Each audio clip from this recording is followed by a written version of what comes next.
ব্যবস্থাপনার ঘাটতি ও মধ্যস্বত্বভোগীদের দৌরাত্ম্যে কৃষক ও ভোক্তারা বাজার ব্যবস্থার সুফল পাচ্ছে না।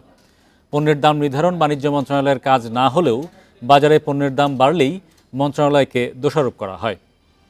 কৃষিখাতের চ্যালেঞ্জ নিয়ে আয়োজিত ডিসিসিআই এর সেমিনারে এসব কথা বলেন বাণিজ্য প্রতিমন্ত্রী। এছাড়া দেশের কৃষিখাতের নানামুখী সংকট ও ভ্যালু চেইনের উন্নয়ন নিয়ে নানা বাস্তবতা সেমিনারে উঠে আসে, যার জন্য বাজারের সরবরাহ ব্যবস্থাকেই দায়ী করেন খোদ বাণিজ্যমন্ত্রী। তিনি বলেন, এ সমস্যা থেকে উত্তরণে প্রযুক্তির ব্যবহার বাড়ানোর কোনো বিকল্প নেই। এছাড়া পরামর্শ দেন কৃষি ঋণ সহযোগীকরণের।